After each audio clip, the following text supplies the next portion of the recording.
আসসালামু আলাইকুম রহমতুল্লাহ। আজ আসহাবে কাহাফের অলৌকিক একটি ঘটনা বর্ণনা করা হবে ইনশাআল্লাহ। বর্ণনাটি শুরু করা হচ্ছে। বিসমিল্লাহির রহমানির রহিম। ইসলাম পূর্ব যুগে এক অঞ্চলের মানুষেরা আল্লাহ তাআলাকে ভুলে মূর্তি পূজায় লিপ্ত ছিল, কিন্তু তাদের মাঝে সম্ভ্রান্ত 7 যুবক মানুষের নিজ হাতে বানানো মূর্তি পূজার বিষয়টাকে মেনে নিতে পারছিল না। কল্পিত মাবুদের উপাসনা নিজেদের বিবেককে নাড়া দিত। তাদের মনে একটি প্রশ্ন জাগত, নিজ হাতে গড়া কাঠের ও পাথরের মূর্তি কি করে আমাদের মাবুদ হতে পারে? কল্যাণ অকল্যাণের ক্ষমতাই বা কোথায় তারা পেল? যিনি এই সুন্দর পৃথিবী সৃষ্টি করেছেন, এই আকাশ বাতাস তৈরি করেছেন, যিনি আমাদের জীবন ও মরণের একমাত্র মালিক, তাকে বাদ দিয়ে এগুলোর ইবাদত কি করে সম্ভব? তারা সকলেই এক বাক্যে পরস্পরের নিকট জাতির লোকদের মূর্তি পূজা ও শিরকের প্রতি মনের সন্দেহের কথা প্রকাশ করলেন। অতঃপর তারা মহাবিশ্বের মাঝে তাদের প্রখর দৃষ্টি ঘোরালেন। এতে তাদের অন্তরসমূহ তাওহীদের আলোয় আলোকিত হয়ে উঠল এবং আল্লাহর মনোনীত দিনের সন্ধান পেয়ে তাদের আত্মা এক অনাবিল প্রশান্তি লাভ করল। তারা সকলেই ঈমান গোপন রাখার উপর একমত হলেন, কারণ তাদের বাদশাহ ছিল মূর্তি পূজক, মুশরিক। সে প্রজাদেরকে শিরক করতে বাধ্য করত।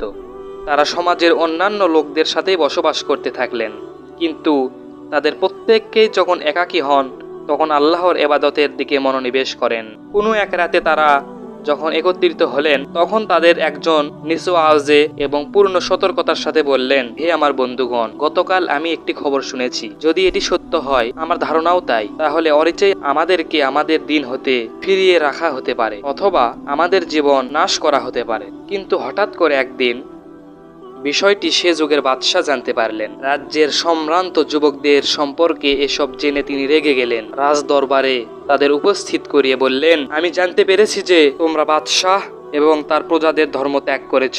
তোমরা এমন এক নতুন ধর্মে প্রবেশ করেছ যে সম্পর্কে আমি জানি না। কোথা থেকে তা তোমাদের আসলো? আমি তোমাদেরকে কখনোই এভাবে ছেড়ে দিব না। আমি জানি তোমরা সম্ভ্রান্ত বংশের লোক, তাই অন্যরা তোমাদের কারণে বিভ্রান্ত হতে পারে। এমন আশঙ্কা যদি না থাকতো তাহলে তোমাদেরকে বাধা প্রদান করতাম না। যাই হোক, আমি তোমাদের ব্যাপারে তাড়াহুড়া করতে পারছি না। তোমরা চিন্তা করো, হয় তোমরা আমার ধর্মে ফেরত আসবে, অন্যথায় তোমাদের মাথাগুলো দেহ থেকে বিচ্ছিন্ন করা হবে।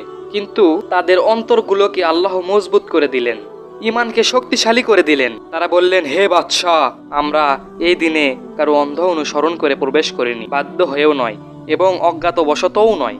আমাদের সুস্থ বিবেক ও ফিতরাত আমাদের ডাক দিয়েছে, আমরা সেই ডাকে সাড়া দিয়েছি। বিবেক আমাদেরকে আলোকিত করেছে, তার আলোতেই আমরা চলছি। আল্লাহ এক ও অদ্বিতীয়, তার কোনো শরিক নেই। আমরা তাকে ছাড়া আর কাউকেই ডাকবো না। আর আমাদের জাতির লোকেরা অন্ধ হয়ে অন্যর তাকলিদ করে মূর্তি পূজা করছে, যে ব্যাপারে তাদের কোনো প্রমাণ দলিল নেই। এই হলো আমাদের শেষ কথা। এখন আপনার যা খুশি করতে পারেন। এরপর বাদশাহ বলল, এবার যাও, আগামীকাল অবশ্যই আসবে, আমি তোমাদের ব্যাপারে ফয়সালা প্রদান করব। তারা ফিরে এসে পরামর্শ করে সিদ্ধান্ত নিলেন, আমরা সেখানে প্রশান্ত মনে এক আল্লাহর ইবাদত করতে পারবো না। এখানে আমাদের বসবাস করা ঠিক হবে না। তারা সবাই এক জায়গায় যাওয়ার ব্যাপারে একমত হলেন, যেখানে নির্দ্বিধায় আল্লাহর ইবাদত করতে পারবেন। এই উদ্দেশ্যে তারা নিজের দেশ থেকে অজানা দিকে রওনা হলো। পথে একটি কুকুর তাদের সাথী হয়ে গেল। একই পথে চলতে লাগলো, তাদের সাথে ভালোবাসার বন্ধনে আটকে গেল এবং তাদের প্রহরী হওয়ার দায়িত্ব পালনে নিজেকে নিচেই মনোনীত করলো।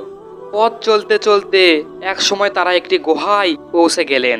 দীর্ঘ পথ চলার পর সফরে ক্লান্তি দূর করার জন্য পরিশ্রান্ত শরীর নিয়ে তারা সামান্য বিশ্রামের নিয়তে গুহায় শুয়ে পড়লেন। শুয়ে পড়ার সাথে সাথেই হালকা ঘুম অনুভব করলেন এবং সেই হালকা ঘুমের পথ ধরেই গভীর নিদ্রা চলে আসলো। পরের দিন নির্দিষ্ট সময়ে বাদশাহর দরবারে হাজির না হওয়াতে তার লোকেরা তাদের অনুসন্ধানে বের হলো, কিন্তু তাদের আর খুঁজে পেল না তারা। এদিকে গুহাবাসী যুবকদের সঙ্গে আল্লাহ তাআলা এক বিস্ময়কর ঘটনা ঘটালেন। অল্প সময় বিশ্রামের জন্য তারা ঘুমালেও এক ঘুমে কেটে গেল কয়েকশো বছর। এর মাঝে পৃথিবীতে রাত দিনের পরিবর্তন, কত উত্থান পতন হয়ে গেল, কিন্তু তারা কিছুই অনুভব করল না। আল্লাহর ইচ্ছায় তাদের শরীরকে হেফাজতের জন্য অস্ত্র যাওয়ার সময়ও সূর্য একটু বাম দিকে হেলে যেত। কুকুরটি তার 2 বাহু প্রসারিত করে বীরের মতো প্রহরীর কাজে গুহার বাহিরেই অবস্থানরত ছিল। এভাবে গভীর নিদ্রায় 309 বছর পার হয়ে গেল তাদের। এভাবে তারা ক্ষুধা ও পিপাসায় দুর্বল শরীর নিয়ে জাগ্রত হলেন। ঘুম থেকে উঠে তারা ভাবলেন, সময় বেশি অতিক্রম হয়নি এবং ইতিহাসের চাকা গুহার মুখেই থমকে রয়েছে। তাদের একজন বললেন, হে বন্ধুগণ, আমার মনে হয় এখানে আমরা দীর্ঘ সময় ঘুমিয়ে পার করেছি।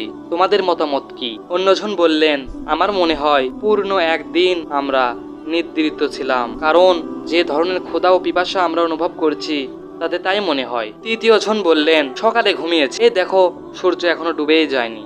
আমার মনে হয় একটি দিনের কিছু অংশই আমরা নিদ্রায় অতিক্রম করেছি। চতুর্থ জন বললেন, ছাড়ো এসব মতভেদ, আল্লাহই ভালো জানেন আমরা কতকাল এখানে ঘুমিয়েছি।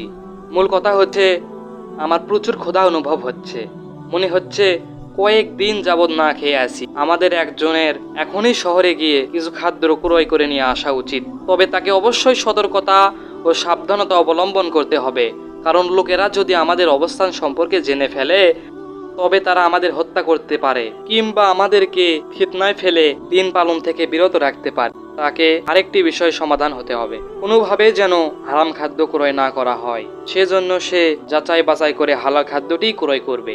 তাদের একজন সাবধানতা ও পূর্ণ সতর্কতার সাথে শহরে প্রবেশ করলেন। তিনি দেখলেন কোনো কিছুই আর আগের মতো নেই। বাড়ি ঘরগুলো পরিবর্তন হয়ে গেছে, পুরাতন পরিত্যক্ত ঘরের স্থলে বিশাল প্রাসাদ শোভা পাচ্ছে। আগের রাজপ্রাসাদগুলো পরিত্যক্ত অবস্থায় পড়ে আছে। তিনি এখন যে সমস্ত চেহারা দেখছেন সেগুলো পরিচিত কোনো লোকের চেহারা নয়।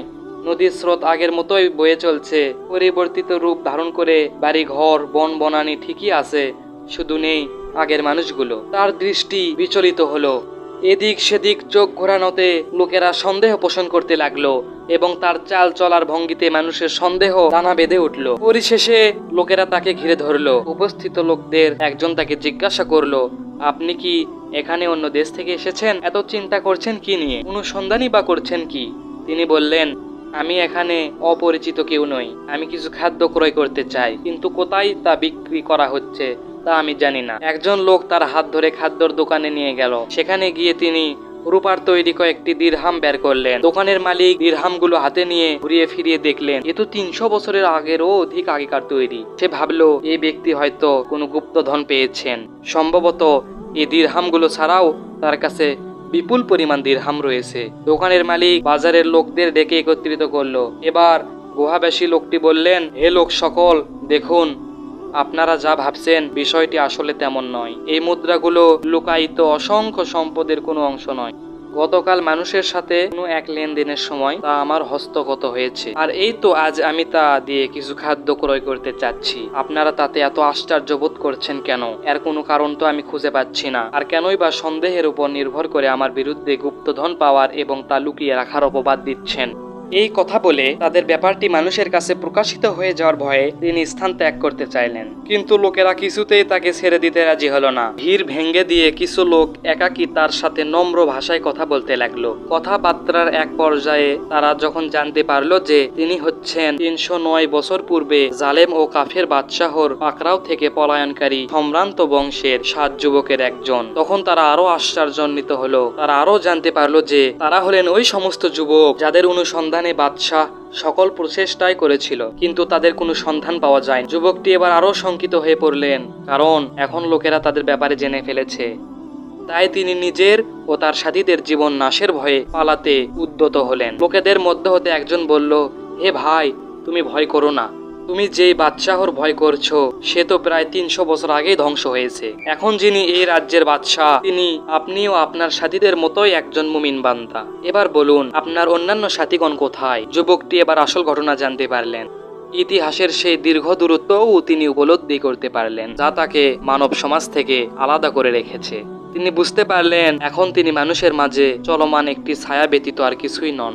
এরপর তিনি লোকদের উদ্দেশ্যে বললেন, আমাকে গুহার অভ্যন্তরে বন্ধুদের কাছে যেতে দাও। আমি তাদেরকে আমার ও আপনাদের অবস্থা সম্পর্কে সংবাদ দেব, যারা দীর্ঘক্ষণ যাবৎ আমার অপেক্ষায় আছেন। আমার আশঙ্কা হচ্ছে তারা আমার ব্যাপারে চিন্তিত আছেন। তখনকার বাদশাহ তাদের খবরটি জেনে ফেললেন। তিনি গুহাবাসীদের সাথে সাক্ষাৎ করার জন্য ব্যাকুল হয়ে উঠলেন এবং দ্রুত গুহার দিকে আসলেন। তিনি তাদেরকে উজ্জ্বল চেহারায় জীবিত অবস্থায় দেখতে পেলেন। তাদের সাথে মুসাফা ও আলিঙ্গন করলেন। তিনি তাদেরকে রাজপ্রাসাদে আহ্বান জানালেন এবং সেখানে স্থায়ীভাবে বসবাসের আমন্ত্রণ জানালেন। তারা সাফ জানিয়ে দিলেন, নতুনভাবে জীবনযাপনে আমাদের কোনো আগ্রহ নেই। নেই। আমাদের ঘরবাড়িগুলো বিলীন হয়ে গেছে। পিতা মাতা ও সন্তান সন্ততি কেউ জীবিত নেই এবং আমাদের মাঝে এবং স্বাভাবিক জীবনযাপনের মাঝে দীর্ঘদিন যাবৎ কোনো যোগসূত্রও নেই। সুতরাং এ পার্থিব জীবনের দিকে ফিরে গিয়ে আর লাভই কি? অতঃপর তারা আল্লাহর নৈকট্য লাভের আবেদন করলেন, তার কাছে ফেরত যাওয়াকেই পছন্দ করলেন এবং তার প্রশস্ত রহমত দ্বারা তাদেরকে ঢেকে নিতে প্রার্থনা করলেন। কিছুক্ষণের মধ্যেই তারা মৃত্যুর কোলে ঢলে পড়লেন। দেহ থেকে তাদের প্রাণ চিরদিনের জন্য বিচ্ছিন্ন হয়ে গেল। এটাই ছিল আসহাবে কাহাফের ঘটনা, যা আল্লাহ তাআলা সূরা কাহাফের মধ্যে লিপিবদ্ধ করেছেন। ধন্যবাদ।